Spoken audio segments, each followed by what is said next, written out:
And before I start into the program, I'm going to read the vision statement for the Broadneck Peninsula. And this is important because it's down in black and white in the records as to what a group of citizens decided and voted for and concluded and offered was the vision for the Broadneck Peninsula. This is the vision statement. The citizens' vision for the Broadneck Peninsula is first and foremost to preserve the unique residential and close to nature character of our communities, while making specific improvements that encourage the revitalization of existing commercial areas. Our challenge is to channel anticipated growth in ways that are beneficial to the whole community. Demand the preservation of green spaces, beautiful waterways, and historic scenic roads, maintain excellent schools, protect our local roads from excessive traffic growth, link neighborhoods and community resources with walking and bicycle trails, and improve recreational facilities.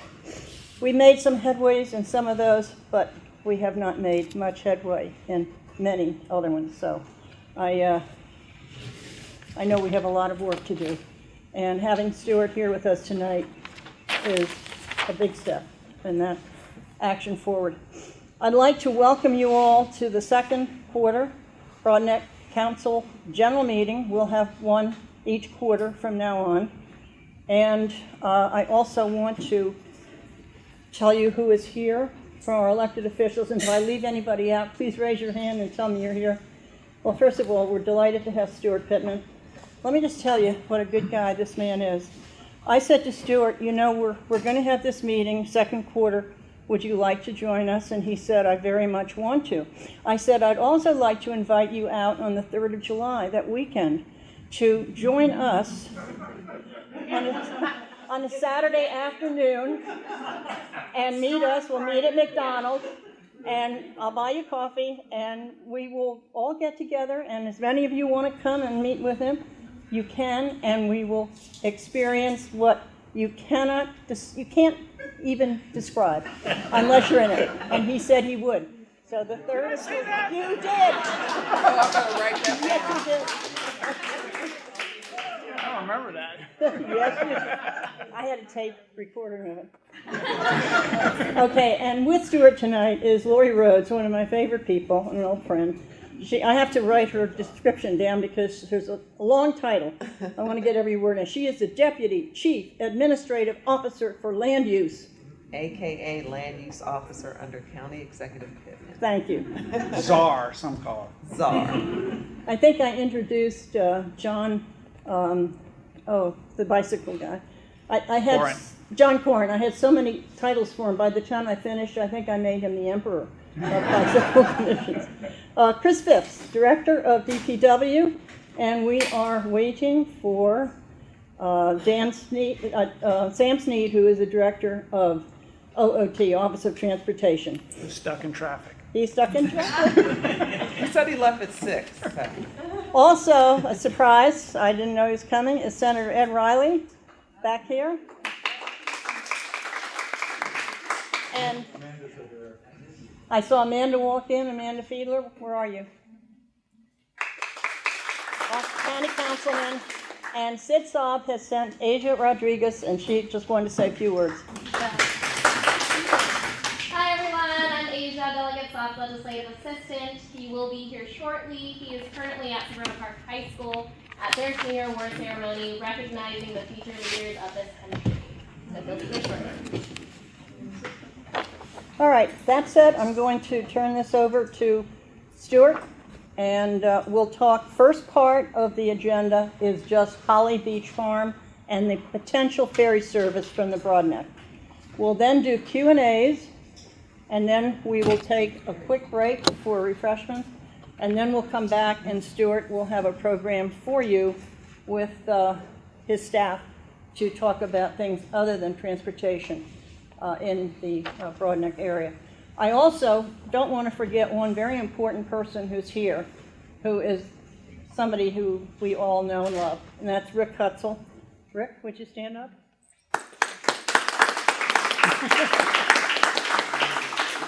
Rick is the former editor of the Capital News. I will tell you, it hasn't been the same since he left, and I think... So no is an exaggeration. All no is an exaggeration, right? I heard that over there. That's what I said when I saw him when I walked in. I know. I know. We miss you. All right. Steuart. All right, well. So Pat sent me a lot of issues, and when that happens, then my staff has a lot of work to do to give me background on a lot of issues. I don't know if we're going through all of them, but I have 12 to start with, but I won't go through all of them. I'll wait and see if people ask about them before I do. But, well, let me start with Holly Beach Farm, because I did see a flyer that had gone around that I won't read. Maybe some of you got it. Maybe that's why we have such great turnout. And I know Lori was here at the last meeting and attempted to sort of set the record straight on what I actually believe and what is actually happening with Holly Beach Farm, which isn't much. Holly Beach Farm, there was, the word got out that Chesapeake Bay Foundation, does anybody know where Holly Beach Farm is? Just next to the bridge. Okay. It's beautiful little peninsula of natural space owned by Chesapeake Bay Foundation, just south of Route 50, just on the water. Really a jewel. And so Chesapeake Bay Foundation acquired that land 21 years ago, I guess it would be now, with federal money that came through the state, about $8 million. It has not been one of the properties that the foundation has used for their research or for much for their training. There's been a little bit of activity there over the years, some weddings and things, and a few school groups coming by kayak and canoe. Not much activity there. So the word on the street was that they wanted to move on. It wasn't important to them. A couple of potential buyers or acquirers appeared. One did not make themselves public. The other was the National Park Trust, not National Park Service, but Park Trust, which is a foundation that raises money to acquire properties that can then be preserved and put into the sort of bank of federal property that can be either turned into parks or just preserved for conservation. They put a proposal together with a concept paper of what they would do if they did acquire, if Chesapeake Bay Foundation were to transfer the property to them. And I read it, and the way I read it, it was a preservation plan, but they wanted to increase public access to the property. And the funds that were used to acquire the property required some public access.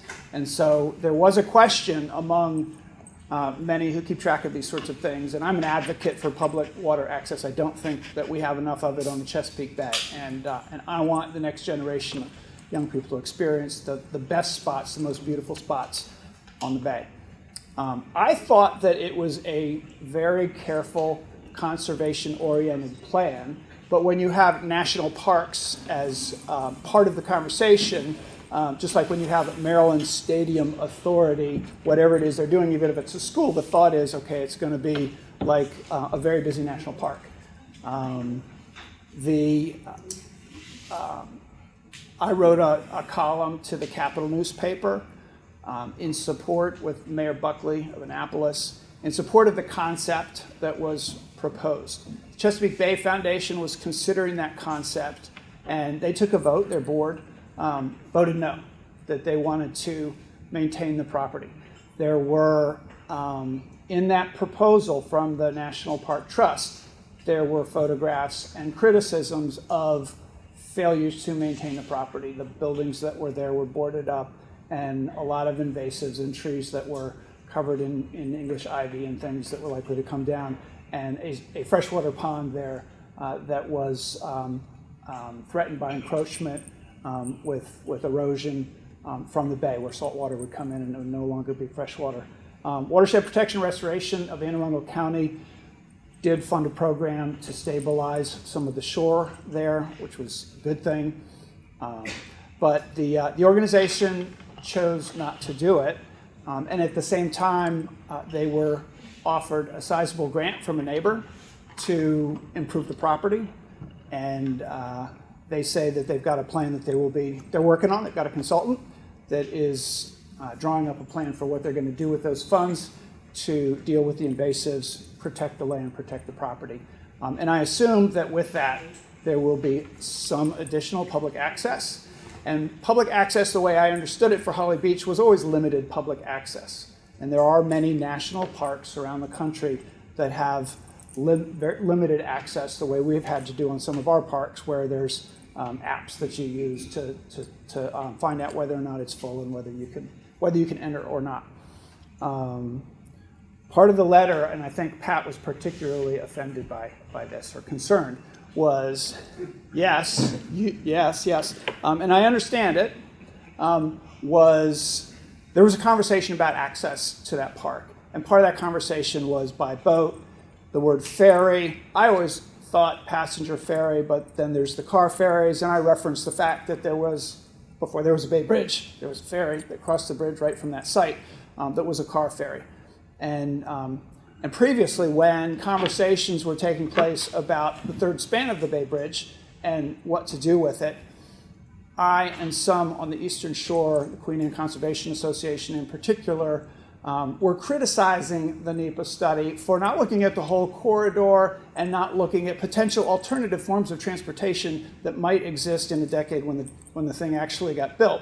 And we wanted the study to be more inclusive of those, including water transportation. Chesapeake Bay, unlike some other parts of the world, does not utilize this. We don't utilize the Chesapeake Bay for transportation as much as I believe that we could or should. So I know that there's concern about a ferry that comes to Holly Beach and a national park coming to Holly Beach that would be an attraction that would draw more people and add to the traffic in the worst traffic nightmare of our county. So I just want to say that the fact that the Chesapeake Bay Foundation is not interested means that's not going to happen. If there is water transportation to Holly Beach and the Chesapeake Bay Foundation does make it more accessible to the public, I believe that that's going to be a great way to get there. And I can tell you, I live in a part of the county in South County, close to the Mayo Peninsula, where London Town, which is a county park and has a historic building there, has a dock that can't be accessed. And we are planning to invest in extending the dock out so that boats can get there and people can experience that facility from Annapolis and elsewhere by water, because the roads to it are really narrow and it takes traffic off the road. So my hope is that to the extent that there's public access to Holly Beach Farm, that we utilize the water to get there as well. And I guess from there I could go to the Bay Bridge itself and the corridor and how that evolved. So the criticisms that I made of the NEPA study, I think a lot of people were criticizing it when it came out. We were critical particularly because they were saying the only viable corridor was the one that comes right through your neighborhoods, right through our county, and we wanted them to look elsewhere. When we got to the point where they weren't going to look elsewhere and that was clear, we wanted to make sure that it was a comprehensive study, and phase 2 will be, and we've all come to the agreement, I, the governor, your organization, the county council, that there needs to be a phase 2 study, and that there needs to be, I call it a replacement span. I don't like the idea of building more and more and more and more lanes because it's sort of like when you build it, they will come in terms of cars, and I hope that our future has fewer cars. But at least enough to move the traffic that is on the roads going to and from the bridge, and they have to address the corridor, they have to address 97. So then moving on to the bigger traffic scenario, where we always look at the whole county, and our Office of Transportation is always doing studies. Our relationship with the state is very important with SHA, and what we have done in the 4 years that I've been here, 3.5 years, is that we knew that we needed attention on Ritchie Highway, on Route 3, and a couple of other places in our county that were state roads where our worst traffic bottlenecks were. And we were told the only way you could get them to raise it up on their priority list was to put some money on the table. Call it bribery, you could call it an incentive, but I mean, it's not a negative thing. They see a county willing to invest in solving the problem, they come in with their money as well. So we, in our first year, created the Permanent Public Improvements Fund, which allowed us to set aside some money for those corridors. And we're using it, and now of the top 10 transportation projects in priority for the state of Maryland, 6 of them are in Anne Arundel County, which is pretty good because we're only 10% of the population of the county, of the state. So they've moved ours up, they're doing the studies, and some of the work that's going on, St. Margaret's and Pleasant Plains Road is state roads where the county's putting their money in, and we've got the state coming in. Now, our transportation letter, our priority letter that goes in every year, I know some of your leadership reads them, probably with a fine-tooth comb.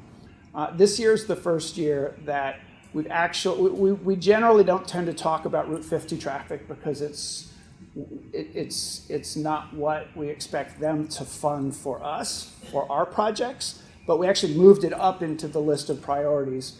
And even though we know that they won't do some of the things we suggest, like putting a barrier, even a barrier that neighbors could actually operate, so it would open for neighbors and just close for the others, on Oceanic Drive to get onto 50, going to the eastern shore, so that people who cut and use the side roads can't get back on and would have to turn around and go back where they came from. We're going to continue pushing that, even though they say, no, we can't do that. Federal law doesn't allow us to do that. We're going to continue pushing on every proposal. Your organizations are very good at advocating for whatever ideas. I know there are multiple ideas. Keep bringing them because we are your ally. We have a certain amount of clout, and you have a certain amount of clout. You have it with the numbers. We have it as an elected official. I go to members of Congress. I go to our state officials, and we push. So we have put that up into the list. There are specific projects and things that we could get into. Do you want to talk about some of the development projects? I don't want to just go on, or do you want to do this Q&A for what the concerns are? Just let me back up. The priority letter that you just mentioned, Mm-hmm. I have not been involved in that, but at the last, I know it's hard for you to hear over here, at the last Bay Bridge Reconstruction Advisory Group meeting, of which several of us have been on, they brought that up and they asked me if you had included a request for funding through that, and I said I didn't know. Oh, for the NEPA Phase 2? And, we I don't included know, that it was too. just on your list. Yes, it is. And I wasn't Yeah. familiar with that, and then Yeah. I worked with a few people. The letter had already been sent in, but I'm delighted to hear that you included this. That's it was very important to them. Yeah, And they're well, the filter. they wanted to make sure we included NEPA Phase 2 because it's expensive and they need all of the governments to be supportive. And Queen Anne's County is also supportive, and the county council wrote a resolution as well supporting. And but for working with us on creative ways to deal with the fact that the traffic is coming through neighborhoods, that's also in a priority letter as a separate item. They can ignore it, but it's there, and we will. It just puts a stake in the ground. Okay. You want to talk about College Parkway? Go ahead, because there's a development that is planned for College Parkway, right inside on Shore Acres Road, where they're going to put 37 homes on 7 acres out of an 11-acre parcel that is going to kill the traffic at that intersection. College Parkway has done very well. It's starting to get very crowded, and we're hearing some rumors that they might make the entire corridor 4 lanes. And a lot of people are opposed to that, but that's what we've heard. So let me preface what I'm going to say with. There have been a number of development projects since I've been the county executive that have been outright rejected. Historically, that never happened in the county. What Office of Planning and Zoning would do, if there was a problem, was they would always send it back and try to get to yes, and they would never actually reject them. I think the first one we rejected was in Crofton. It was the Enclave at Crofton, because they had submitted so many times under the previous administration and ours, and we're not willing to abide by the law. And we said we are not going to circumvent the law. We're not going to use modifications to get around environmental regulations in this county anymore. And it was rejected. And when that happens, it's the Office of Plan and Zoning who does that. It is not the county executive who does that. If it's the county executive, the lawsuits win. Because there's always a threat of a lawsuit when you reject a project like this. There's money that's been put in. Somebody has paid engineers, and I get that. And they fight to try to get the project through. Glebe Heights in Mayo Peninsula as well. They're doing discovery, and they're looking for every word that I have ever said on Glebe Heights. And so they will look for every word that I say on this project as well, if it's not approved. The only thing I know, and this is from the Office of Plan and Zoning, the facts are that the sketch plan application, the development folks provided the comments on January 25th, and you may have seen those already. There is a historic house and a cemetery on the site that must remain. And then OPZ provided numerous comments about that, as well as there are 3 modification applications. Modifications are when they say this can't be done unless you let us get around a certain piece of the code, and there are things in the law, there are guidelines in the law for when modifications can be done. We made it very clear with what we call a green notice in the first year of our administration that we will not do modifications to get around environmental features unless you offset the damage that you're doing with an improvement that is greater than the damage that you're doing somewhere on the site. And this is separate from the whole forest conservation bill that we strengthened as well. But 3 modifications, one on road standards, one on specimen tree, and one on recreation area. And then it says a traffic impact study was received which showed 2 intersection failures and 1 road section failure, probably not a surprise to anybody in this room. Traffic mitigation would be required. The resubmittal is required by September 21st. So keep an eye on it. You have done your homework. That's an excellent I didn't summary. do my homework. Lori got from Plan and Zoning. Yeah, that's why I'm okay. He reading read it from a well. piece of paper. Yes. I didn't hear the first part. Where is this property located? I'm not. Yeah, it's at the intersection with College Park. Shore Acres Drive and College Shore Parkway. Acres Road. College Parkway and. And Shore Acres. Okay. Called Fresh Fields. Fresh Fields. Okay. So stay tuned on that one. I mean, they go through the process, and one thing I've learned in this job is that I have to abide by the law just like everybody else does. And Anne Arundel County Code is quite detailed and difficult and open to interpretation. So. All right, do there's we that want one. to turn it over to Q&As? I know you all have a lot of questions to ask Steuart, and why don't we just jump in right now? One other quickie, though, is for the whole corridor. There's a traffic study that is underway, right? Or that is they're going to contract for. Is that right? Starting July 1st. Starting July 1st. Do you want to say anything about what that's going to cover or why we're doing it? Yeah, well, it'll be, and I touched on it the last time in February when we were here. We're doing a corridor study along College Parkway to identify all the deficiencies and doing the crash detail analysis to then come back and identify where improvements and what kinds of improvements can be made. You know, we've been doing a little bit of piecemeal. We did the Destiny Circle pedestrian crossing at the park. We reduced the speed limit to 40, and now we're going to be coming back with improving the pedestrian crossing with a signal crossing there. But it's pedestrian driven. It's not going to be a continuous red, green, yellow. It's going to be activated by pedestrians. So those are the kind of intermediate improvements, and then the corridor study will give us a better idea from a safety standpoint what other things need to be done. And you've done some great work at Pleasant Plains Road. Yeah, well, and that's going to be coming in the coming budget. So 2 things. At Old Mill Bottom and St. Margaret's, Old Mill Bottom, and Plains, where you've got a zigzag there with the intersections. The state, since those are state roads, they're going to be put signals in at both of those locations, but they're going to sequence them as if it's one signal because it's so close. So it's not going to be like this intermediate. You get through one, then you're hitting a red light at the next. It'll be coordinated so that it's contiguous.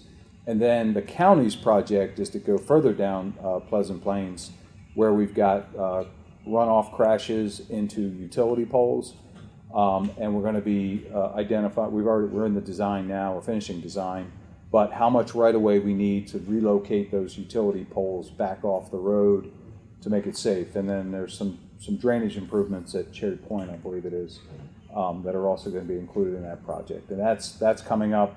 So this year, we're looking at the right-of-way, purchasing the right-of-way necessary to accommodate the relocation, and then next year would be paying the utility company to relocate those poles. Chris doesn't know this, but he'll be interested because he's a little bit of a horsey guy himself. So I was a member of the St. Margaret's Pony Club back in the day when I was a kid, and I used to go to Pony Club camp at Pleasant Plains Farm, and I know that road well. Bouncing along at horse trail. Mrs. Lynch, if I could make a comment and ask a question. Of course. Thank you very much. Ladies and gentlemen, Ed Reilly. Of all the things the prior county executive and this county executive has done is to help address the backups from Sandy Point State Park. Once the park is full, the good officers from our Anne Arundel County Police Department get out there and redirect traffic. They don't let it stack up. They don't let it go into the neighborhoods. And I have to tell you, Mr. County Executive, a very, very important part of trying to keep those side streets clear. Do we have your commitment that this will happen for the next 4 years? Well, we do. We have 100 more sworn officers than we had 4 years ago, so we ought to be able to continue that. Thank you very much. Yeah. Do you want to sit down for the Q&A part and get off the Q&A? Yeah, there's one thing I didn't mention about the Holly Beach situation that I do want to mention, though. Another aspect of all this was a proposal, long-standing proposal, that has been reborn to create a thing called the Chesapeake National Recreation Area.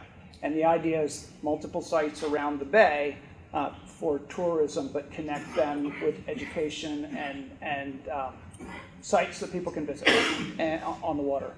I think part of the reason that the flyer that went around mentioned Senator Van Hollen and myself and others was that he had a bill that he wanted to introduce to create this network. And he was looking for a site that would be the gateway, the beginning of it, or multiple sites to be able to put the bill in. And one of them under consideration was Holly Beach Farm. And so it was actually Matt Johnston, our environmental policy director, who, after I met with neighbors on Holly Beach Farm Road, said to me, you know what, we could offer for the bill a park that would be the gateway instead of Holly Beach, which is Jonas Park, which is, some of you may know as you enter Annapolis by the bridge. It's small. There's potentially some additional land that could be used there as the gateway, and they can put that in their bill, and that's exactly what they did. So it took some of the pressure off of Holly Beach. Why don't you sit down, Okay. get off your feet, and is Brendan Lane here? I have like ask a question. Wait, can I just, is Brendan Lane here? Okay, Brendan Lane was. I'm here. Oh, I didn't, okay, thank you. I'm gonna let you be the first speaker when we go into Q&A. Brendan is the son of Lori Lane, who's a member of the Broadneck Council Board. She lives over near Holly Beach Farm, and Brendan has put together a little commentary that he wants to read to you, and I thought that would be a good way to kick off the Q&A. Okay, let me take the question. I just wondered, why is the only viable option for this traffic situation? I've lived here my entire life. And I've been hearing for over 40 years they were going to put another bridge in south or north. And this continues to be a problem. We pay extremely high taxes to live in an area that we can't enjoy the city. I cannot go to Annapolis on the weekend. We plan not to go. Friends has become an issue that's so big that it's discussions of whether moving should be an option. It's Everyone, really sad. let me tell you, please, everyone feels the same way she does. We all do. I have been on the road for a dental appointment, and I've turned and come back because I forgot it was a Friday, because I'm not going to spend 2 hours trying to drive from Annapolis back to my home. We're all in the same boat. And what we're here to do is to try to find a solution. Right. Come to the meeting when it's announced for MDTA and state highways, because they're going to try to solve some of these problems. I will tell you, we have a long way to go for that third bridge. And if you want to talk about the third bridge, there's nobody who has worked harder than the Broadneck Council to try to find a location south or north of this corridor. Our third span is just, it's we know, we live it.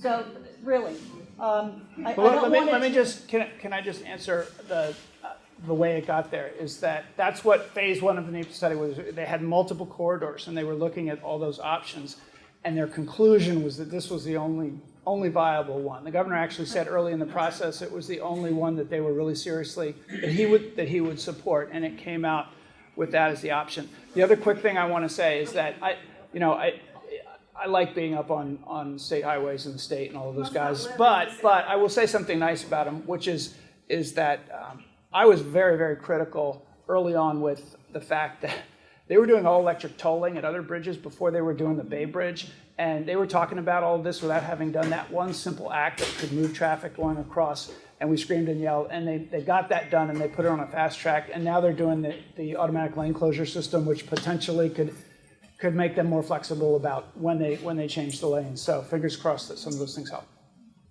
There also have been some issues that are political issues where the commissioners on the Eastern Shore have fought very hard to keep any additional bridge from going in their counties. And those guys they're all guys. They are. Maybe that's the problem.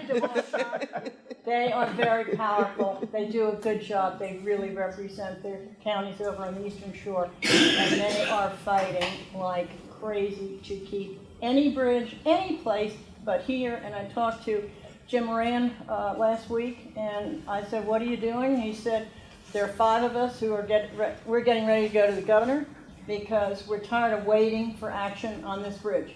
Have you read anything about funding that NEPA 2 study? I haven't. If this is what the next step is to building a 3rd bridge, whether it's north, south, or here, it has to be funded. The NEPA study does all the environmental that tells you exactly where that bridge is going to go. I have seen nothing on any request for funding. So something is not right, as we know. Yes. Mr. Pittman, you mentioned did electronic tolling at the Bay Bridge. I believe that electronic tolling at the entrances to State Route 50 in the last 5 miles before the bridge on our side and on the Kent Island side could solve a lot of the problems. If we used Easy Pass tolling on high traffic times to funnel traffic on 50 to the bay, to the bridge, rather than the side roads. So if you put a $10 toll at the St. Margaret's entrances to 50, or down at the Oceanic Drive entrance, if you put a huge toll there, $100 toll. people would stay on 50. They wouldn't come onto College Parkway. They wouldn't come on to East College Parkway. They wouldn't come on to St. Margaret's. I believe that would solve all kinds of problems. Okay, Scott. Well, I made a mistake. I said we're going to have Brendan start this off, and I'm going to let him start it off, so then we can then move into Q&A. Good evening, everyone. My name is Brendan. I'm here on behalf of my mom. She was unable to make it tonight. Could you speak really loud? There's one Sure. behind you. Absolutely. Yeah. Can we get more chairs? Yeah. Come over here. You've just been sworn in. Yeah. Hello, my name is Laura Lane, and I have resided in the Broadneck area for over 35 years. I have raised my children here, and I feel blessed that I now am able to experience the joy of having my grandchildren spending their formative years here as well. I am sorry I can't be here. However, I am sure my son will speak with passion about this topic on my behalf. She always has a way of putting pressure on me. This plan to force the Chesapeake Bay Foundation out as legal deed holder and stewards of the Holly Beach Farm in order to pave the way for a national park and tourist destination is flawed, extremely aggressive, and unlawful. For those of you who do not know about this property, it is located very near the entrance to the eastbound portion of the Bay Bridge. It is also just moments away from Sandy Point State Park. It also contains many residential properties, as well as the natural, environmental, and waterfront features which are under supervision of the CBF. This precious land is currently under perpetual conservation status and is under no threat of development, deforestation, or degradation of any kind. So why are you, Mr. Pittman, Mayor Buckley, Joel Dunn, Chesapeake Conservancy, and Senator Van Hollen so intent on overstepping your authority here to undermine this conservation status? It appears that the catalyst for this aggressive attempt to seize this property lies with pending legislation for the Chesapeake National Recreation Area. The meaning for this designation and related legislation are very vague and has not been clearly communicated to date. Calls to Senator Van Hollen's office have not been returned, and his office has also declined to comment on this in various publications. Further, Joel Dunn chose not to publicly discuss this at our previous meeting when introduced. Clearly, before this legislation and any forced property transfer goes forward, the public needs to be made fully aware of how this legislation will affect many properties in and around the Bay, both here and elsewhere. Are these folks going to repeatedly use this law to force others out of their ownership and interest in land to which they hold title or deed, as they are doing here? Will they try to either aggressively or passively force the Holly Beach Farm residents from the homes and properties they have owned for decades? Are many ecologically significant lands and parks in the Bay Area, whether private, local, or state-owned, going to be pressured to yield to this overreaching property grab to create their vision of a string of pearls? Will this law lead to excessive tourist numbers in many intimate and special lands located along the shores of the Bay? In this local scenario at Holly Beach Farm, the residents and nearby communities fully support the Chesapeake Bay Foundation in their efforts to conserve the precious land for the benefit of the wildlife and environment. In terms of public access, the CBF has long provided educational programs and volunteer opportunities which incorporate the Holly Beach Farm location. Just a side note, when I was in school here, my classmates and I, you do countless field trips. It's hard to remember them all. Obviously, the Holocaust Museum is memorable. Gettysburg battlefields are memorable. And we also had a field trip here at Holly Beach Farm. It was memorable. We were in canoes. It was very quiet. It was peaceful. There was no other boats in water. You were able to see the wildlife and the fish. And we were led by Chesapeake Bay Foundation folks that were telling us about the environment. It was really, really a fun, memorable experience. We are not open to this is back to my mom. We are not open to the aggressive and unacceptable actions currently underway to turn this property into a tourist destination. This will add significantly to the current extreme traffic congestion and related anxiety that all residents in the area endure on a regular basis. If there is any doubt about the desire to enhance the tourist experience here and perhaps elsewhere to the detriment of the environment, wildlife, and area residents, please consider the following comments by Steuart Pittman. Pittman said recently in the Bay Weekly regarding electric ferries, there will be multiple sites. It goes on, a possible stop for a county-wide electric ferry, Holly Beach Farm. There's no better way to connect these tourists than by water. Later in the same article, it states that Pittman has also talked to leaders in Baltimore extending ferries even further. In contrast, please note the comments that were made when Holly Beach Farm was initially placed in conservation, which appeared in the Baltimore Sun dated April 19, 2001, which detailed the goals for this land. The purchase of Holly Beach Farm prevents development on 3 miles of bay shoreline from the bridge to Whitehall Creek. It also protects a great blue heron rookery with 24 nesting pairs, 2 bald eagle nests, migratory shorebird habitat, a deer herd, and dozens of osprey. Unrestricted public access was never a consideration when this land was sold at a discount of over $6 million under market value by the previous owner. A very specific, strict and perpetual conservation easement was included in the deed, which limits public access to closely monitored and controlled. If people want to experience this property, offer to volunteer here or sign up for an educational program, but please do not force this land from its protected status due to some self-serving and unlawful land grab that is currently underway. Just a couple other notes. Earlier, Mr. Pittman said that there's not much going on over there. I would challenge that. I'm sure if you asked the wildlife over there, they'd probably have something else to say. He also said Chesapeake Bay Foundation is ready to move on. In a recent article in the Capitol, the president of the Chesapeake Bay Foundation has said that they are there to provide controlled and limited access through staffed and structured.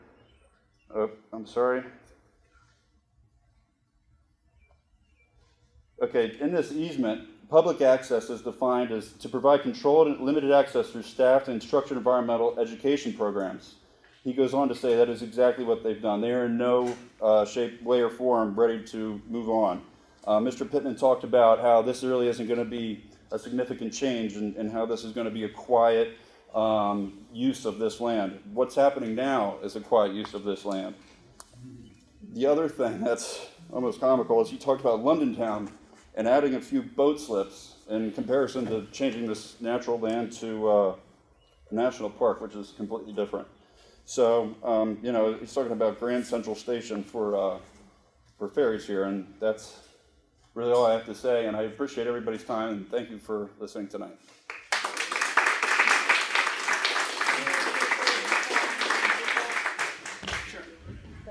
This couple here had something. Okay, yeah.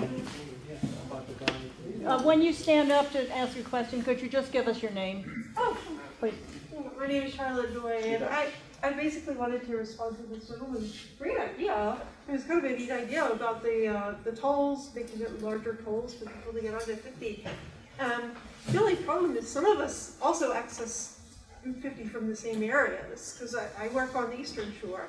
So 3 days a week, I have to get on to Route 50, and I would not appreciate having to pay an extra $10 to get on from, a mile from my house. And what about when we gotta go down the ocean? Or we want to? We gotta pay that amount to go to the ocean? So it would be interesting if it could be, I guess it could be some way that you could have an access card or something. If you're a local person, you would get a lower discount. Yeah. Something along those lines. So, anybody ever been to Renaissance Festival? Oh, yeah. A lot of people go. That's hell for that neighborhood when Ren Fest is going on. And good people at Public Works have devised a system so that residents are mailed resident cards to put on their car during the time when they basically are closing off certain access roads to get people from going to the neighborhood. If we could be creative like that with the state, we could do these things. We could have a toll where the neighbors had a clicker. If we were really creative and could get through without having to pay a toll, if there was a barrier. So I think part of the problem is, and they're under all these federal laws about access, and you can't restrict access. And they'll probably say the same thing about the $100 toll versus, but we just have to keep coming up with the ideas and pushing them and seeing if there's one that will stick. Yes, right behind you. My name is Sharon Nicholson. I have and I don't know if we're discussing it right now, where you're talking about a survey of one-way directions coming and going. That would affect us in our development to have the fire department, police department, and medical twice as long, going all the way around just to come to get us. And I think that needs to be addressed. That one-way proposal, I didn't hear about it until I talked to somebody the other day that I saw at an event. No one-way. I guess that was a proposal they brought to the last meeting, said they were considering. I don't think it makes a lot of sense. Not if you live near there. Yeah. So I'm happy to weigh in against that. That's a disaster. In the back? It's not really like Nick Cage tonight. It took me an hour and a half to get here from Benfield and Jumpers. You know, it's not just the direct big crossing area, it's every place, it's all the places to access it.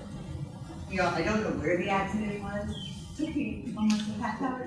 It was a fatal car accident, so Tyler. There was a motorcycle. It was, you know, an hour and a half, over an hour and a half to get here from me. And that's one of the, I think, concerns of the residents of this area. I remember when Parkway wasn't here, and we went down the dock, went down the slope on boxes, and Richard Highway was 2 lanes. Yeah. You know, something about that. I do want to before. Yeah, and I do want to introduce, since he came in late, not you, Sid, but I can introduce Sid Saab too. Sid Saab. You're up here because you're part of my staff, right? Yes. No, Sam Sneed, who's our transportation director, who's stuck in traffic,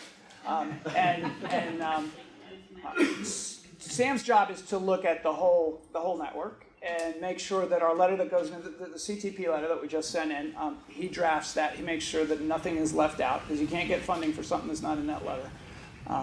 And we were lucky to steal Sam from Baltimore County, but his background, he's worked at the federal level, the state level, and at the local level, and understands how all these grant proposals and all these things work together. It is so complex when you have state roads and federal roads and county roads all in one place.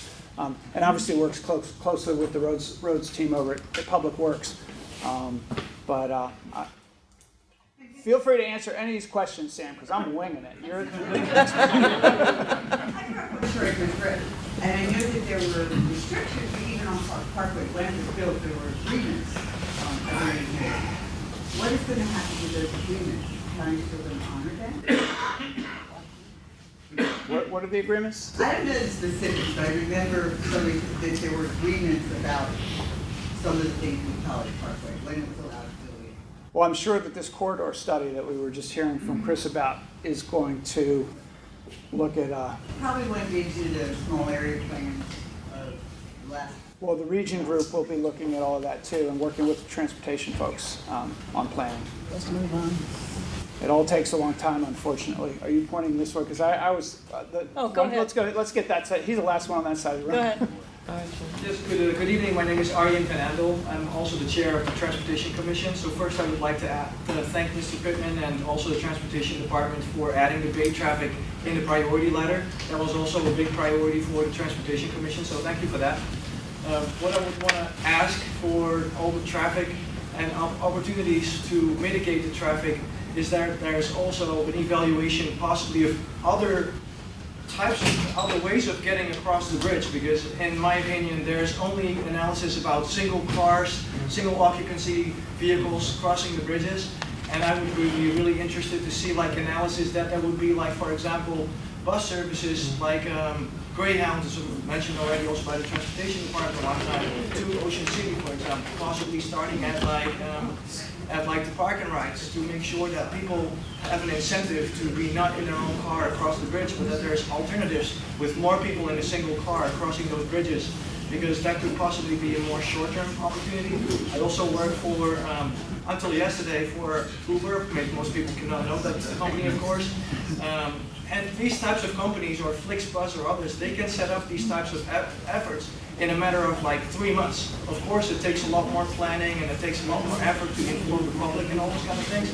But I just want to put it out there that the Transportation Department or Transportation Commission would be really interested in hearing ideas and maybe also pushing it forward, maybe in the name of the public, and sending that as a suggestion to the Transportation Department or the county or the state for that matter, because I think like there's options left behind at the table that can possibly bring some relief, at least in the short term. Yeah, and everything that we're doing on land use in the county, we look at Move In Arundel, the transportation plan, and our 20-year general development plan. It really is, this county was built for cars, and we're trying to build for a future. A lot of younger people don't necessarily want to have a car, and doing transit-oriented development, doing development in ways where cars are less important, where you can live close to where you work and hang out if you want to. So we got a long way to go, though. Yeah, back. Hi, Dan Anderson. let's see, Greenberry Point, is that considered part of the Broadneck Council of Communities? Okay, have you heard any rumors about that Naval Academy wanting to, the Greenberry Point area, develop that for another golf course?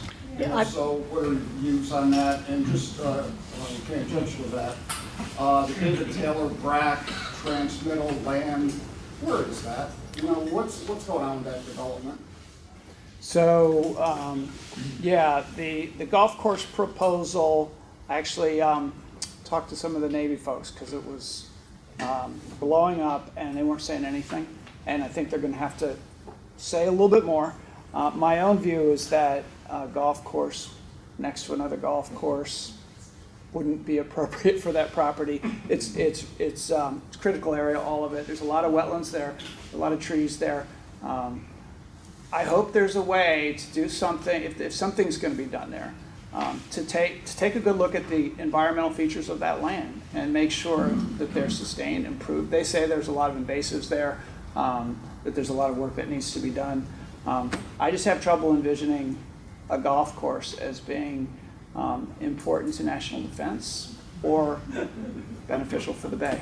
So I'm not a big fan. Part about David Taylor, So yeah, that's process. What's going on? yeah. I do know that they tore one of the buildings down. Does Office of Planning and Zoning have any answers on it? Have they seen us in the middle? So my understanding is that they have been approved once the federal government gets out of there.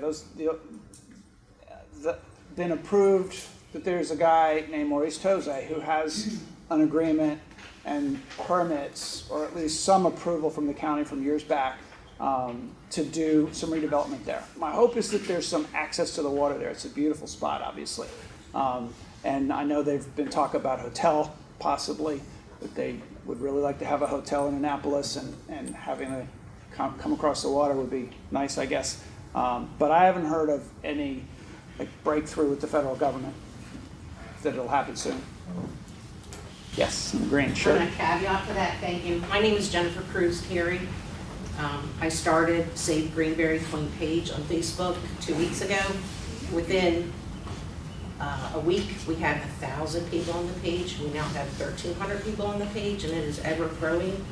Are you a member of the Save Greenberry Point page on Facebook? My wife is. Okay, and we've had great, Rick has done some great articles, Donna Cole.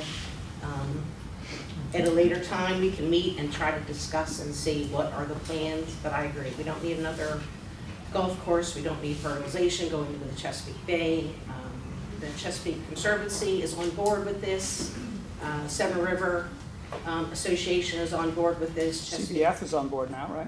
Who? Chesapeake Bay Foundation is now on board. They're iffy, but yeah, okay. yeah. But Okay. you know, nothing good can come from another golf course on the water line right now. And you know, the habitat. If anybody has not ever walked Greenberry Point, go do it. It's very limited now because they have put up gates and you cannot get into as much things that you could get into a month ago. But you know, there's wildlife, there's the deer, there's the migrating birds, there's the migrating butterflies. It's absolutely beautiful. And then when you walk around the Chesapeake Bay side where the towers are, it's a wonderful piece of property. And you know, there's a tug between who owns the land. The county owns the towers. The federal government maintains We use the towers. We don't own anything. You don't own, No. okay. All right, so you own Use the towers, yeah. So, come join the page and hopefully we can meet later once we see plans. Yeah, my hope is that there will be a conversation with the Naval Academy. I think they have to speak up and tell folks what their plans are, or if there are no plans, or if it's a 10-year thing, or what's the process, so that we can all understand what's actually going on. Thank you. Let's stay on this side of the room for a little bit longer. Yes. I attended mainly because I thought there would be, most of the discussion would be on Holly Beach Farm. And I recognize the traffic problems. But I'm concerned with, it just seems still kind of fluid as to what's happening with that property. And I would like to get copies of this federal legislation. But I know there's been rumors of, or initiatives for this John Smith Trail or whatever, I don't know if that's it. But I just would like to point out some concerns. In addition to the wildlife, there's a lot of historic structure out there that I don't know if it's been preserved or not. There's the main Boarded up, but, yeah. for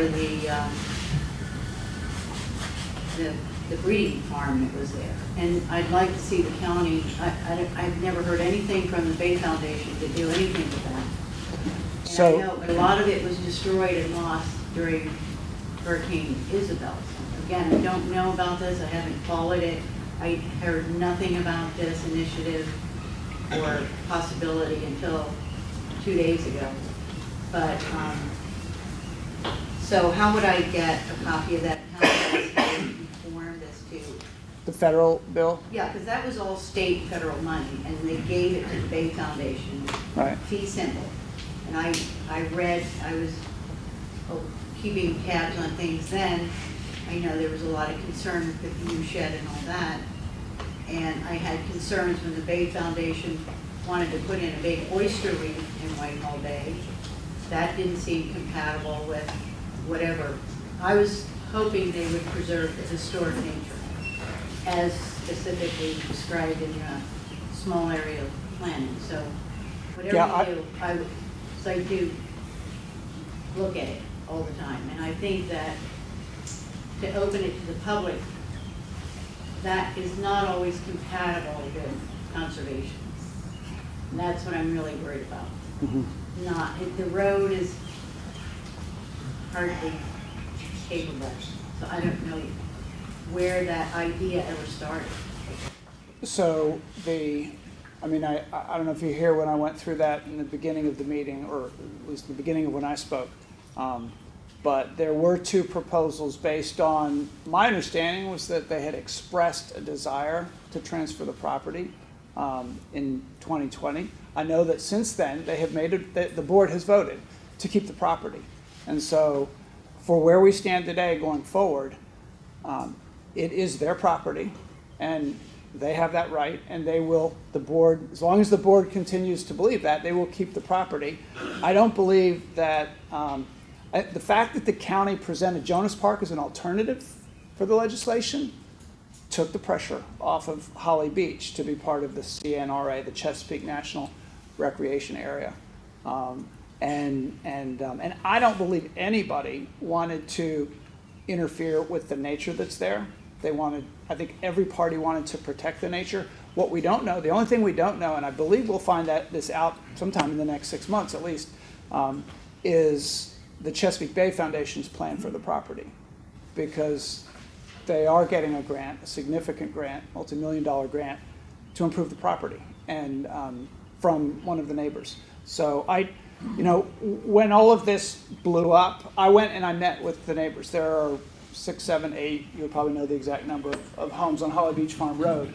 And I met with residents for most of them, I think, to hear their thoughts. And people are very adamant that they do not want public access to the farm, and they want the Chesapeake Bay Foundation to maintain it. There's a certain amount of trust in them, obviously more than in National Park Trust. And so if you live there, the good news is that it's not being transferred. It's the Chesapeake Bay Foundation's property. Where was the suggestion for the transfer? Who was going to take it? It was a proposal by the National Park Trust. Said, if you don't have a plan for this property, we will take it. Does the Bay Foundation have a plan now, or Well, that's what we're waiting to get, is they say that they're working on a plan. They've hired a consultant to deal with the invasives, hopefully do exactly what you say with the buildings, which are now hopefully to do what you're saying with the historic buildings there that are boarded up. I believe. They've been crumbling for 20 years. Yeah, I mean, I saw pictures of the stables that used to be there, and there's not much left. Well, is the county encouraging them to do something, or, I don't know, are you working with them on a day-to-day basis? They seem to have With the Chesapeake Bay Foundation? Yeah. No, I had one meeting with the incoming director, Hillary Falk. There's new leadership there. And we talked about the future of it. And she said, I'm new, I'm coming in, I got to meet with the board, I got to find out what's going on. And she's reflecting the board's desires. And so I think we have to let them do the work with their consultant and see what they come up with. County used to have a very engaged historic section. Yeah, in Office of Plan and They Zoning. worked with, We still do. Pleasant Yeah. Plains Farm, did, or So let's try and be respectful of everyone's time and maybe move forward. May I say something? I would like you Yeah. to Okay. comment Yeah. on. Can I say something? Yeah. I met with, I didn't meet with them actually, I called Chesapeake Bay Foundation when this news hit the press, and I asked if they would meet with me representing the Broadneck Peninsula. And the point person on the Chesapeake Bay Foundation for the Holly Beach Farm project is Willie Agee, A-G-E-E.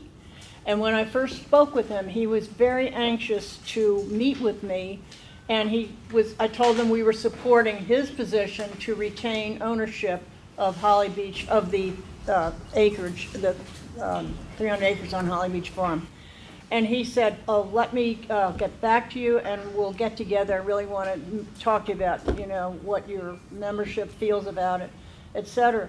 He called me back a few days later and said he had met with the board and they told him he couldn't talk to anybody. He would not meet with me, wouldn't talk with me, and he went from being absolutely very excited and positive about this meeting to where he is now under wraps.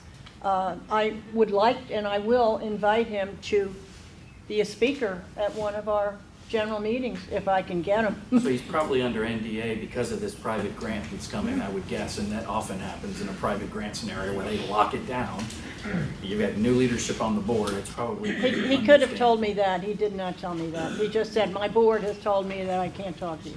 And they were between, what's his name, Will Baker, the prior head of it, was being replaced by this lady, so I can understand it. But I am gonna go back one more time and see if I can get him to come talk with us.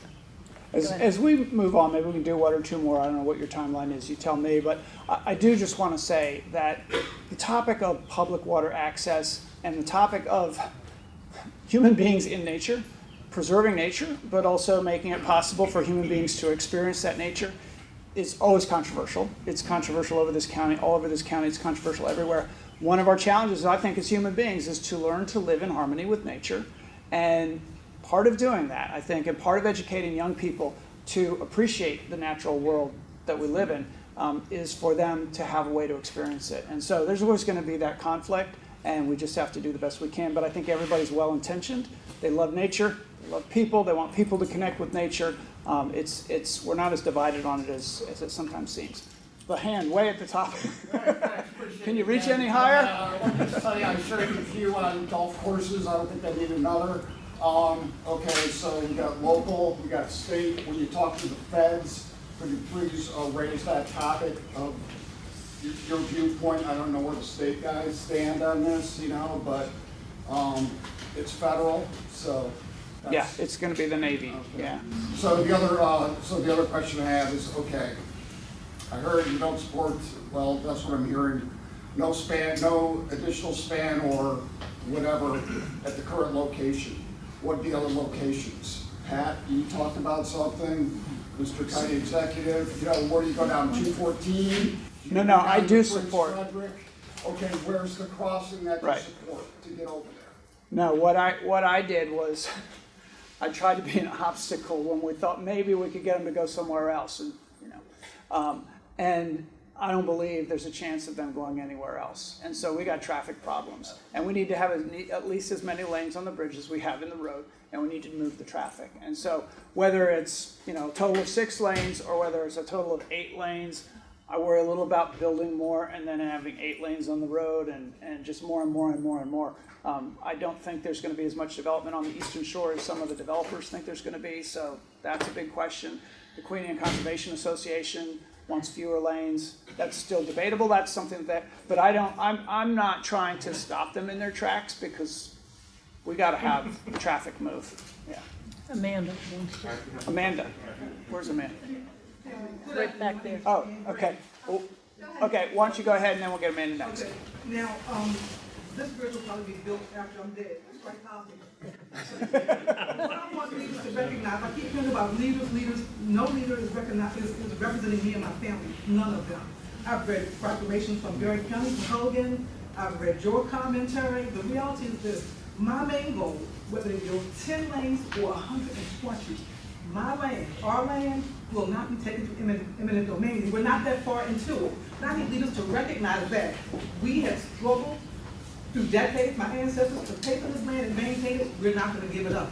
So the county, the state, the city needs to be cognizant of that fact. We are a mile and a half or mile to the bridge, so we're going to be impacted. Even if you're impacted in Annapolis, we're impacted always because we're right here at the mouth of the bridge. Be mindful, we are never going to see governments coming in and stealing our land. That's never going to happen. You guys need to be cognizant of that fact as you make your decisions in your bubbles, in your meetings, wherever. That's what I need you to be cognizant of. Because people can forgive me. So make sure that you speak up when they start this phase 2 study, because that's exactly what they're going to be looking at. Is Hogan doesn't respond to answering calls, but there's more ways to skin a cat than Hogan.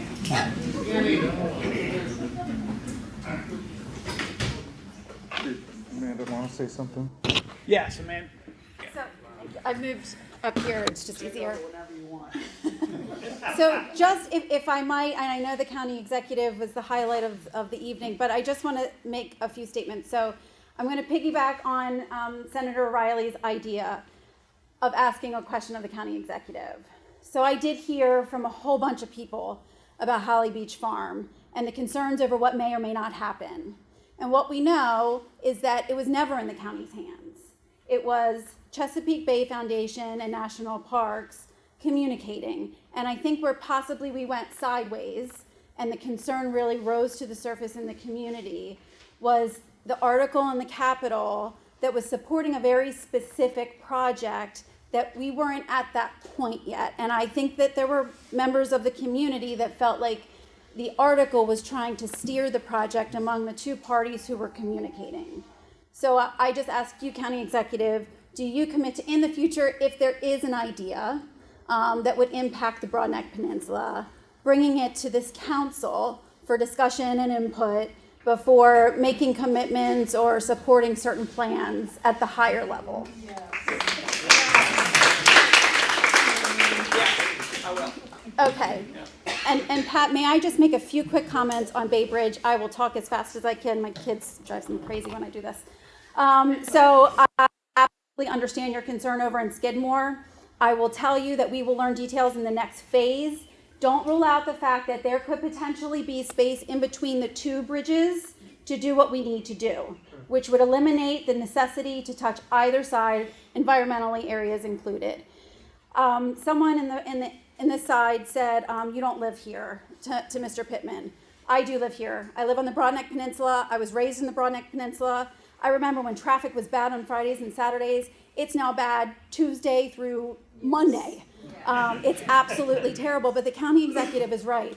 We were pushing back on the Tier 1 NEPA study, the direction that it was going. We said, please look at more of the corridor. Well, what we soon realized is they're actually going to study 22 miles of the corridor.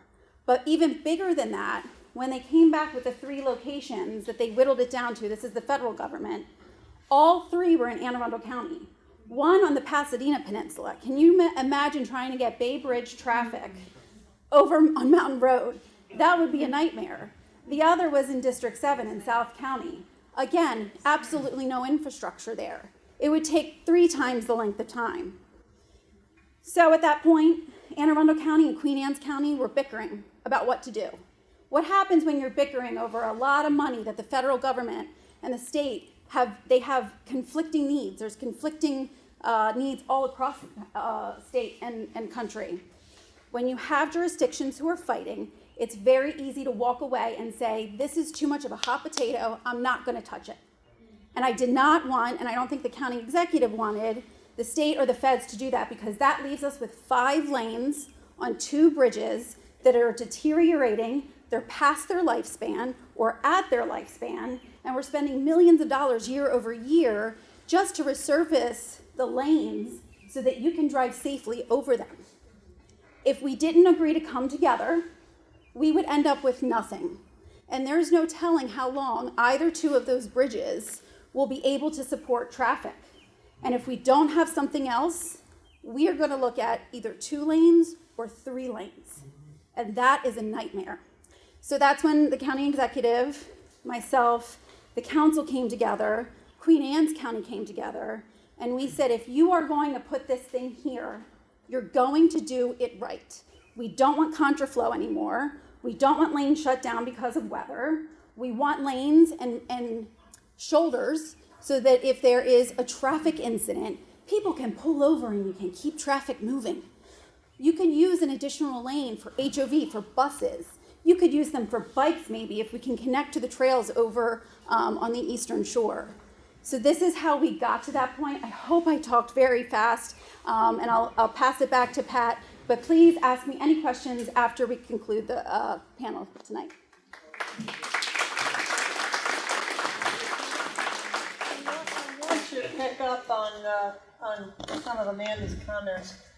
During the NEPA study, it became very clear to me, and I can't, there are things that I just can't speak about as far as my knowledge from a lot of people who trust me and have conveyed to me information. But there was no question once we started into NEPA, one is that the decision was going to be made to put the bridge right here. We have fought valiantly, all of us, to have a bridge north and south. It was never going to happen. It was all going to happen right here on the Broadneck Peninsula. The roads have, we have these gates, and you know we have no tolls now going through. You know it's no gates to stop us for traffic. But you have to open the roads on the other side. I mean, just getting over the bridge fast isn't going to move traffic. You've got to go all the way to the split on 301. So we have got a monumental amount of work to be done. But the showstopper from the Secretary of Transportation to me, when we were sitting down just arguing over the bridge north or south, not here, was when he came out with the announcement that the 2-lane 1952 bridge was 20 years over its lifespan. That has, there's no fight, that has to be rebuilt. And at that point, they don't have enough money to build 2 new bridges. That has to take priority. And it's a disgrace, a 2-lane bridge that carries 150,000 cars on the weekends in the summertime? No, it can't happen. So when they brought that up, and we're getting to end of life, the 3-lane bridge was built in '73. I mean, they're built for what, 50 years? And so we have to fix the bridges that are there now. And that is where we finally said, we got it. We have to, exactly what we're saying. Let's jump on it now. We've got to fix the bridges that we have now. Okay. Pat, has there ever been any talk about a high-speed train from Beltway in down? Oh, no, and there hasn't been a talk about a tunnel. People want tunnels. We've been through this. All of this is going to be re-studied during NEPA 2. Believe me, we keep coming back asking the same questions. It could be if the Secretary of Transportation changes and we have a person who would say, well, yeah, maybe we will consider tunnel. At this point, no tunnel, no train. But it can be studied, it is part of the NEPA study to study alternative transportation through the corridor. And you also want to talk about the study that you were going to have on ferry service in Holly Beach Farm that you said you were going to, what commission study? Okay, let me just mention very quickly that there's a study that Office of Transportation is working with other counties in the Bay of ferry service. And what does the new technology allow? What could be done on the Chesapeake Bay? And we're talking passenger ferry, not car ferry. That study is, what's the timeline on that study, Sam? Is it? Well, can you be more specific? The ferry, I heard discussions about electric. And then I'm hearing now discussions about, generally about ferries. Is it just electric? I know the intent was electric, that. Well, there are different propulsion systems. That hasn't been decided. The study has to start first, and we just assembled funding to apply for the grants in partnership with 6 other counties. So, and our tourism group in Annapolis. So the issue here is they have to figure out where the ferry locations would be. So they have several dozen possible locations in the area that they're going to look at. They're also going to look at different propulsion systems, and they're going to look at what capacity that ferry could possibly be. I wouldn't say that it wouldn't preclude a potential car ferry in the future, because once you build out infrastructure for a passenger ferry, you could expand a car ferry capacity. So everything's on the table, combustion driven and cars. Yes, soup to nuts. it's that early in the study Okay. at this point in time. But aren't you working with Buckley on a tourist, just Annapolis, that will hit various places? We in the have bay? helped the city of Annapolis with some funding to do an electric boat. I guess that's what you'd call it. Yes. This has been a really interesting discussion, considering we weren't going to talk about the bridge. We weren't? I thought we were. Another form of transportation, bike trips, bike lanes. And I appreciate you all being here, so first of all, let's say that, but and I appreciate the county's support for bike trails, but that support is pretty slow in materializing, I guess. So I have 3 questions, really. First one is timelines for expanding bike trail systems. It's another way to get people off the road if they're just running to the store or whatever. So timelines for that. 2, are we going to maybe see some more sensitive construction techniques than we saw along College Parkway, where we removed hundreds of mature trees, and now we have a lovely exposed, hot, unattractive bike trail? And can we count on you to have the county maybe take action to put a buffer in along that bike trail, so we actually have an aesthetic bike trail that can be used by more people? I think that's why it's not used as much as it is used, is because it's barren and open with nothing but grass. So 3 questions. Timeline, new construction techniques so we don't do so much damage, and 3, when we get College Parkway bike trail, a buffer of some kind of vegetation between the highway and the trail. So I know the Broadneck Trail is progressing. We have had all kinds of conversations about what can be done to speed up the process with all of these public works projects. I know Chris is leading a team looking at that. It's slow in government, no question about that. As far as the vegetation on that trail, I don't know the answer to that. But where are we at on walk and roll, Sam? Is that? So we're finalizing. Walk and roll is the master plan, the pedestrian and bike master plan, and where we're trying to get input from folks about what's needed. It can be vegetative buffers, but. So right now we're finalizing our walk and roll plan. We're really excited about it because we've received over 1,000 comments from the community, and we appreciate all of them, because that's what begins the concept plans for projects.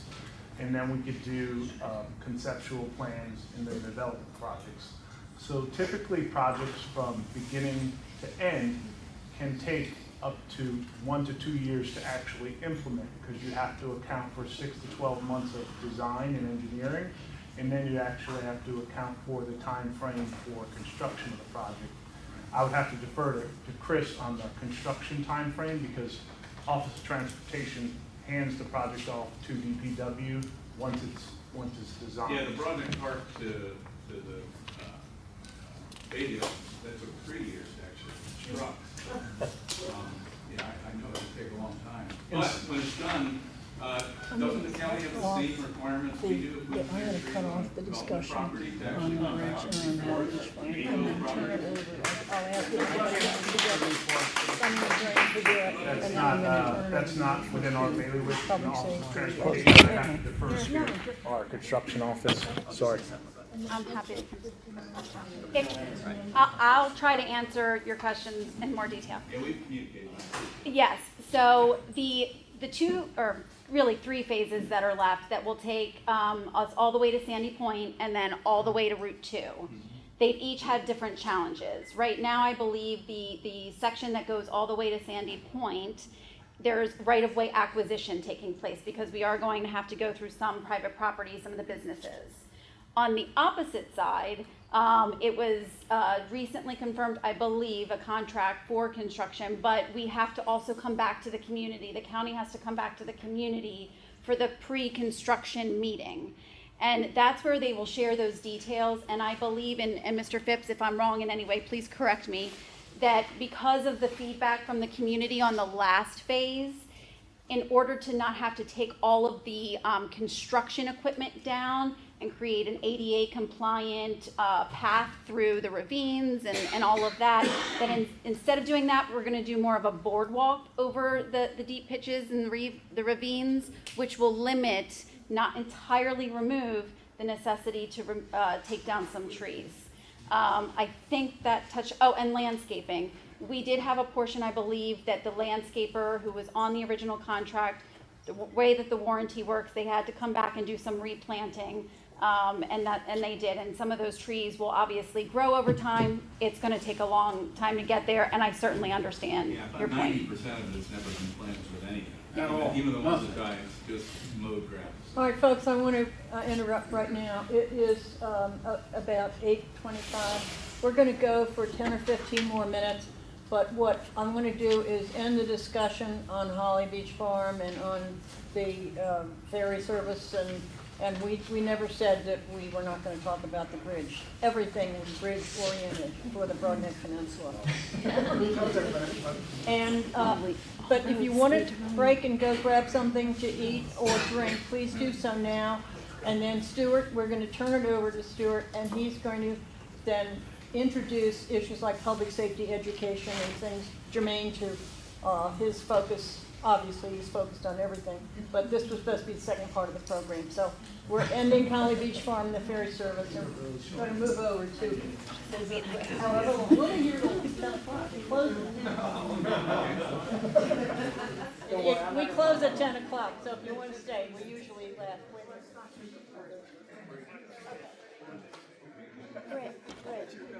Should I go back? I'm blathering right now.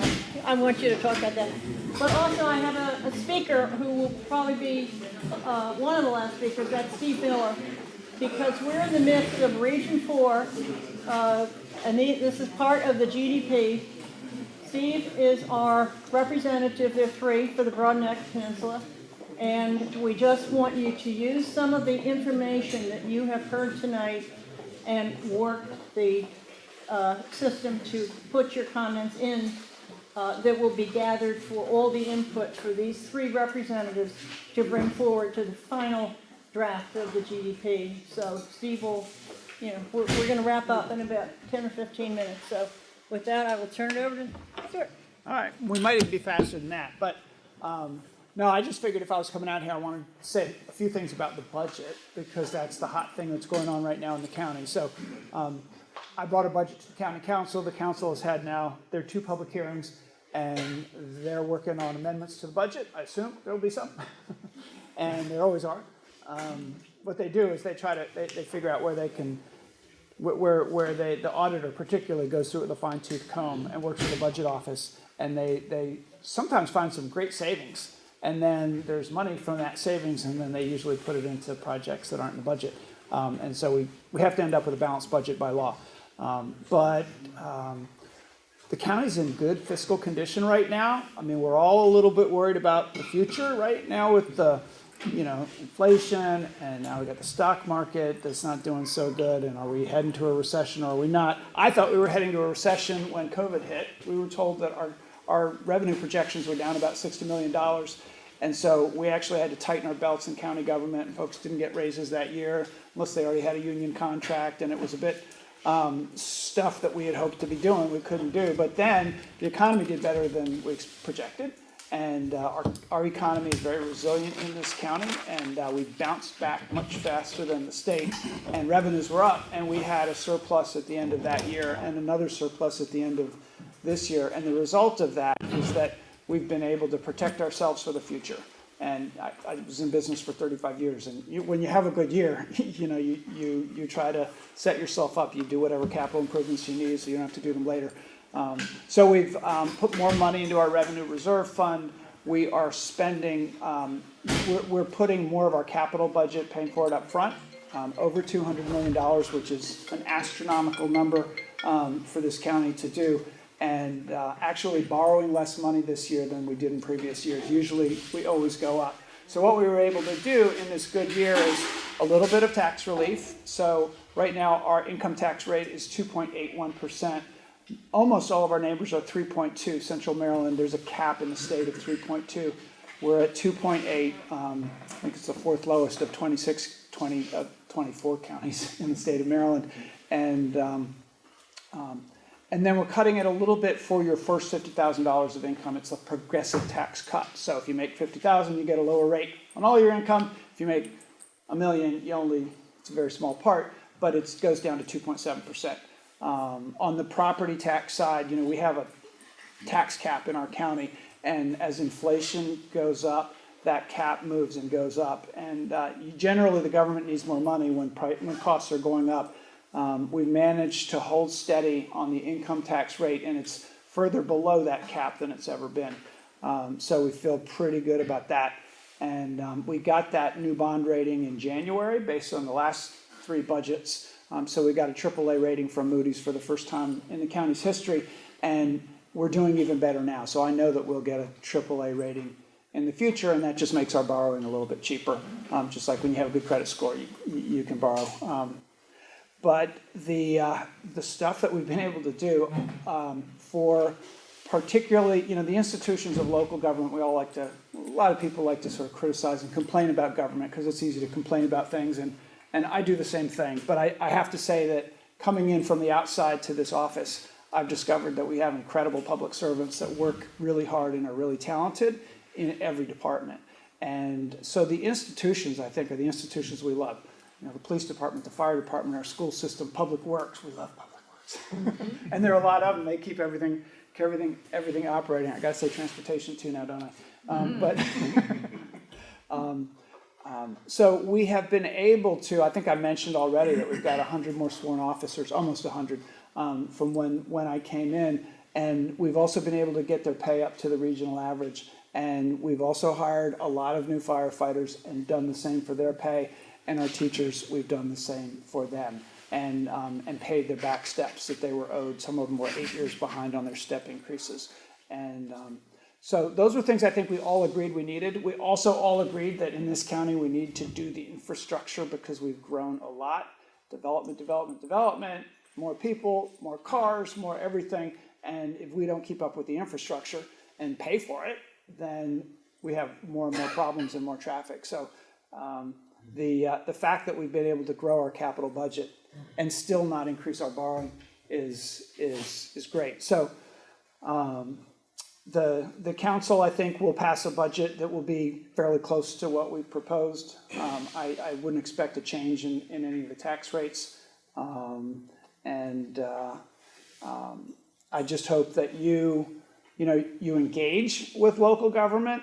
I was an old community organizer, and I always say you can't really make progress unless the community's pushing for it. So when we have something hard, like when we did the forest conservation bill in our first year, there was a lot of opposition to it. And the reason that it passed and we ended up with the strongest bill in the state for forest conservation until a couple of counties outdid us right after that, which isn't a bad thing, is because folks mobilized and they demanded it, and we got a 7-0 vote. It was very bipartisan. The hard things that we do, that's what we have to do. And so if there's something that you care about, definitely engage. On land use, I know in this community is big. Land use traffic, they're very connected. Land use environment are connected. Land use and housing are connected. And we have created this system similar to the small areas. The small area plan that Pat mentioned, there were 16 small areas. And when I was running for the office, I exhausted my staff by having 16 meetings, one in each of the small areas, and we came out with those small area plans, and we said, here's what it said, and none of it got done, and it's time to do it. And a lot of it actually did get done. We actually did an assessment of all that, and some did get done, but then a lot of those weren't actually used. They were sort of set aside, and development patterns didn't reflect the greenways that we thought we had created and the land that we thought we had protected. And so we've done our 20-year general development plan, which has the basic concepts of smart growth. We want to protect open space. We want to clean up our environment in our bay. We want to protect neighborhoods that are already built out and not have a lot of change. And then we want to do transit-oriented development, and we've got to do something about housing that people can afford in this county. So there's housing work to be done, I believe, as well.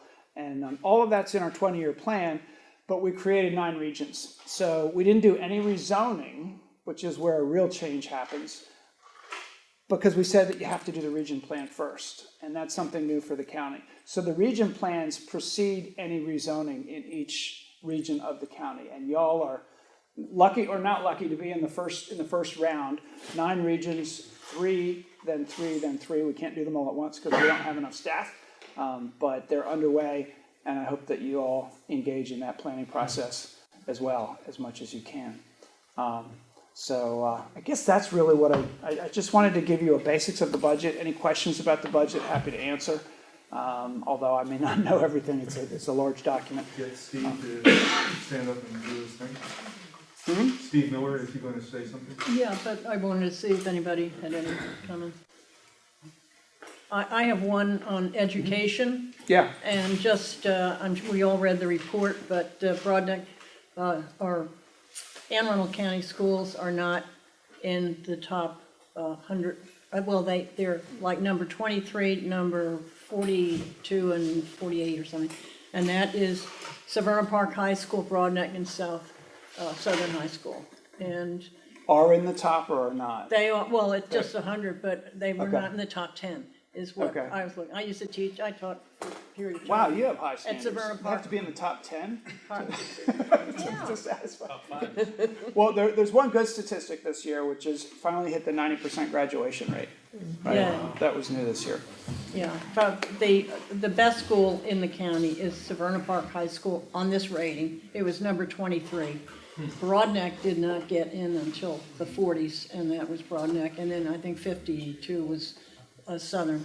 And yes, I want to get up. Top 10. Top Wait, 10. you know, obviously it's been a really, really difficult couple of years for kids in schools. My sister teaches at Annapolis High School, and the stories that I hear about trying to do virtual and then doing hybrid and then going back to class and behavioral issues and mental health issues among students. Our warm line gets more calls overall, which in a way is good because we've been marketing it and saying, reach out if you need help and call, and the warm line can connect you to services.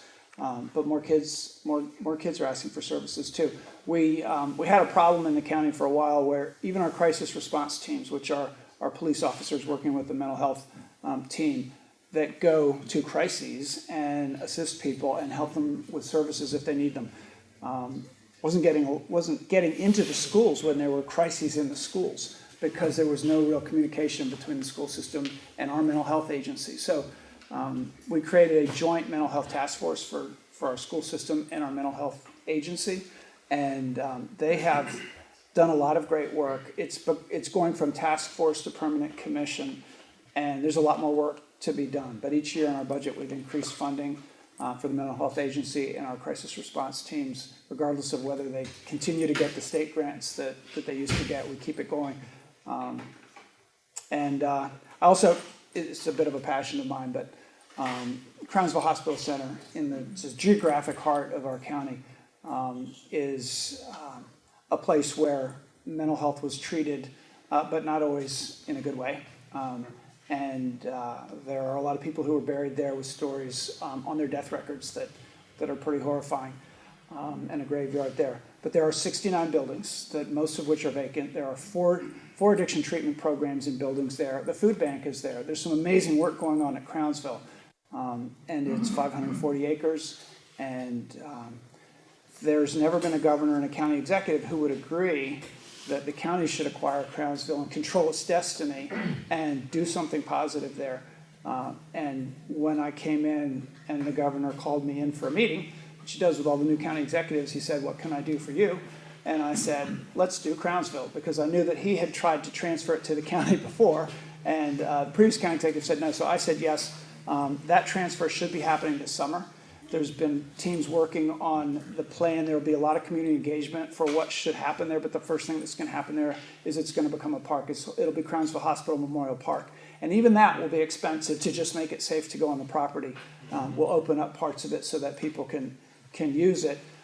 But our number one priority in the General Assembly this year, thank you Delegate Saab, and others, was to get funding from the state with the property so that we could get started on the remediation of some of the asbestos and other things there. And we got $30.5 million. So that was a huge show of support from the state, taking responsibility for really something the state created. And that's going to be a big priority for us. Probably a big headache for a lot of us for the coming years to turn that into not only a wonderful park, but a place where healing and mental health treatment is really explored. I think it'll be a national center because of what went on there. And I look forward to creating a nonprofit incubator is the first step, and really making a plan for the whole facility. So, yeah, good stuff.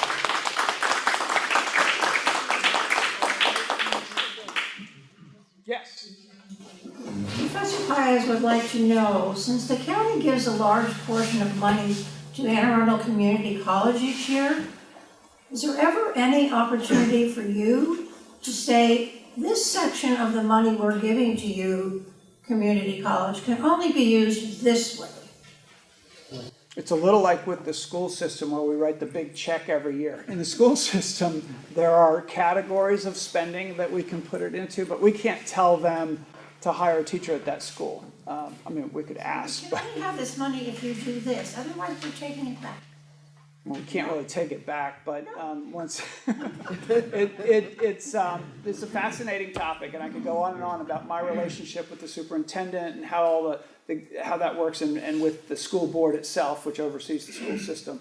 But as far as the community college goes, it's similar. They come to us with their budget requests, their capital requests, and their operating requests, and it's in categories, and we write them a check. Historically, it was supposed to be that their budgets, all community colleges, were about a third county funding, a third state funding, and a third tuition. And in recent years, it's been closer to 40% county funding. The state had fallen behind, but the state caught up this year. Thank you. But we have what some say is the best community college in the country. And it's really, really important, I think, for our economy, for our businesses that are desperately looking for trained workers. And in lots of ways, universities are expensive. The college is in danger of losing the greater part of their faculty, which is 70% are adjuncts. If you don't keep adjuncts happy, they leave and go to other places. And for the president to give $2,500 to each full-time faculty member as part of the COVID reimbursement, and $0 to the 70% of faculty that work there, 0 to every adjunct faculty person. Because the reason they gave was they couldn't decide who was an adjunct. They couldn't decide on the definition of adjunct, so they gave these people nothing. So the answer to that is definitely a no, because I was well aware of that, and I talked to them about that. I've talked to a lot of the adjunct professors, and no, I cannot tell them that they have to give that bonus to the adjunct. I'm learning that you really have to pick your battles in this job. That's not what I think we're out of time. We can ask nicely and advocate, but they don't have to do it, and we try. We maintain the level of scholarship that we offer there, and 70% of our faculty are that group. We have to Could you take this off? Could you take this offline, because we have to shut down, and I've got 2 more speakers. Do you want to say anything, Sid?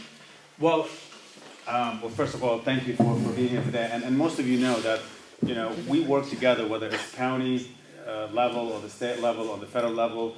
And our job is to advocate for your needs. And obviously that's why we're here.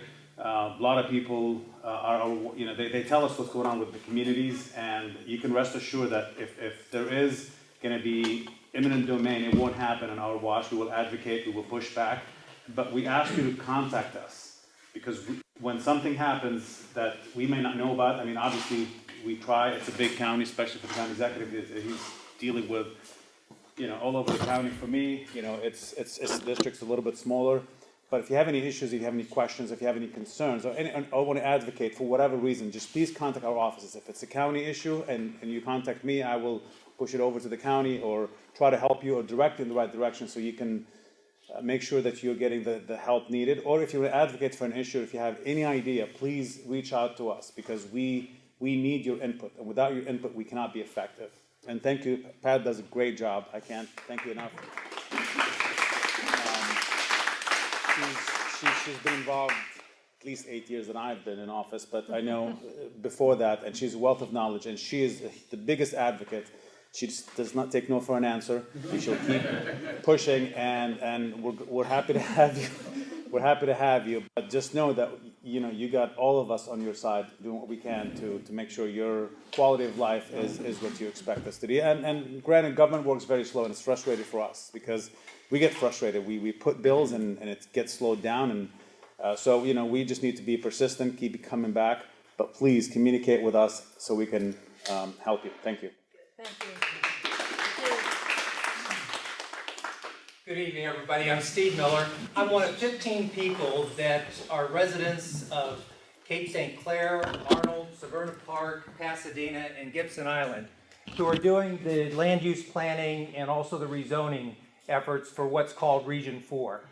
And I could talk to you about all the things that we've been involved with or where we're going to be going in the future, but what I recommend that you just do is Google in Anne Arundel County Region 4 Hub.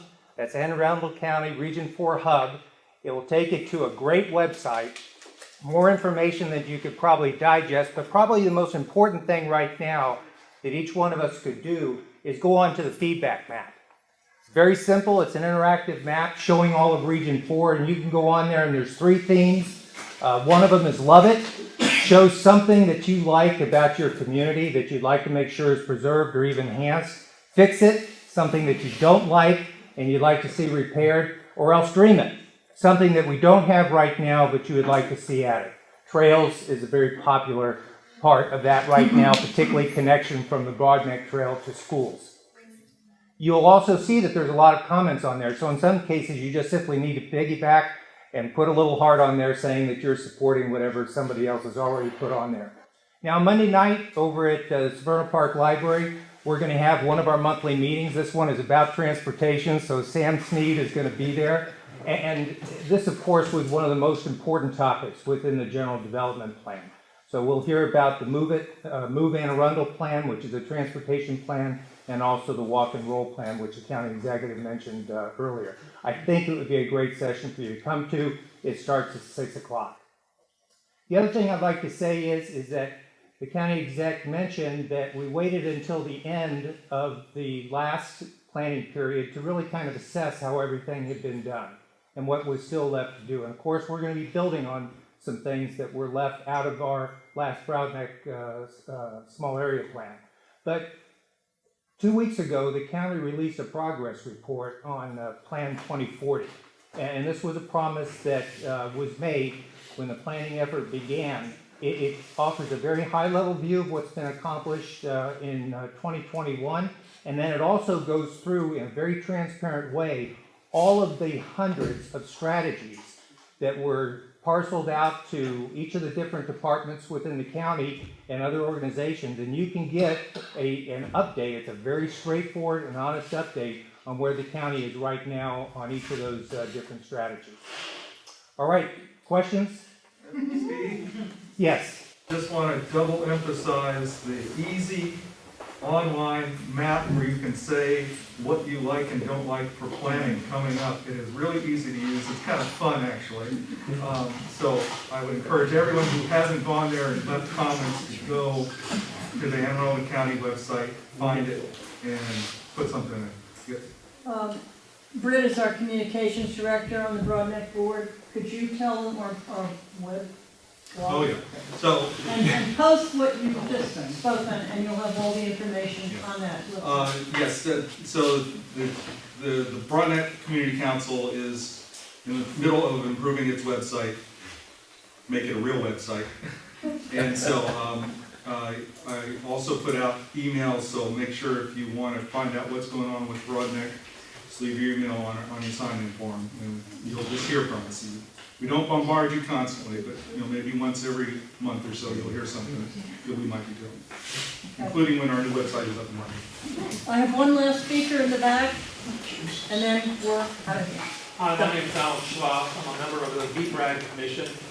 I spoke to Pat at the end of the last meeting we had in April. She invited me to this meeting. I'd like to let everybody know I'll be around at the end of the meeting. If you have any questions that you'd like me to submit at the next meeting in July, I'll be glad to take your information. I'll call you or email you, and you can give me your questions, and I will submit them and then get back to you after the meeting if you like. So I'll stay around after the meeting if anybody would like to do that. Thank you. I'm a visitor from District 7. Pay attention to your corridor study for College Parkway. We had a corridor study for Route 214 a couple of years ago. It resulted, there was substantial coordination and consultation with the community.